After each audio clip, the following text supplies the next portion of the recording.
Good afternoon, and thank you for being here today. I would first like to start off by thanking Crane and HRC for affording me the opportunity to be here today and share my story. I would also like to thank the men and women of our armed forces who make the First Amendment such a pivotal right for our country.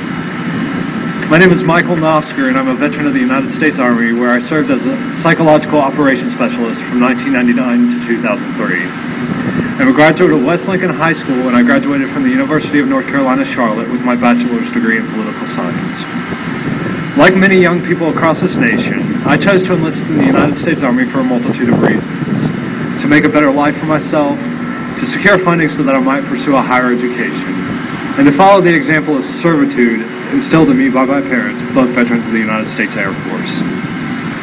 However, once I began my enlistment, I realized my service meant so much more. I was afforded the opportunity to defend the greatest nation on earth, protecting the democratic principles of freedom and equality that make our nation great. I also found a family away from home. The men and women I served with were my brothers and sisters in arms. We were not black or white, men or women. We were green and we were one, united by a higher calling.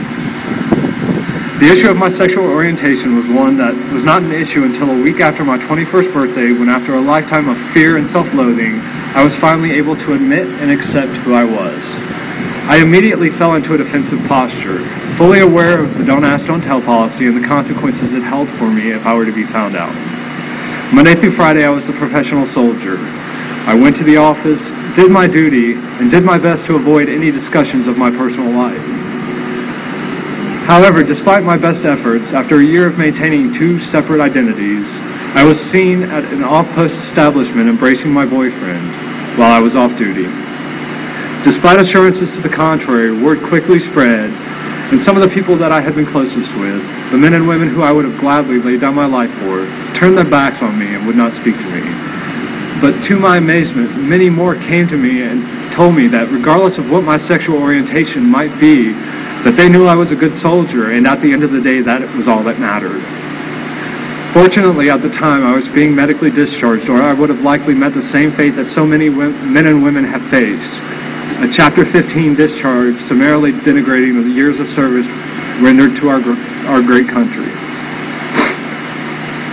To this day, I believe the negative reactions I received were a response to the lies that I was forced to tell and had nothing to do whatsoever with my sexual orientation. But the positive reinforcement I received proved to me beyond a reasonable doubt that there is a place for all men and women to serve, regardless of what sexual orientation they may be, and it would have no effect upon unit cohesion or morale.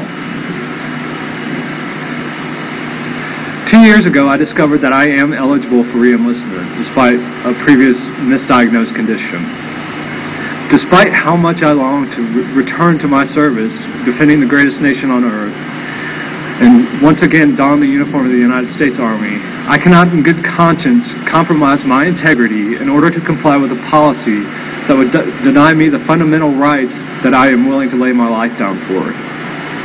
47 years ago, when faced with bigotry and discrimination, Martin Luther King Jr. gave a speech that I find incredibly relevant to our struggle. In one passage, he stated, "I have a dream that one day this nation will rise up and live out the true meaning of its creed. We hold these truths to be self-evident, that all men are created equal." I am here today because I share that dream.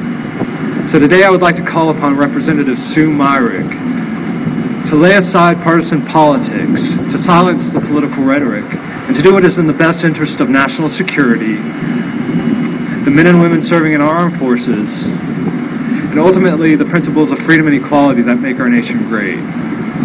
Approve House Resolution 1283 expeditiously and end the era of discrimination and bigotry that the don't ask, don't tell policy has been. Thank you.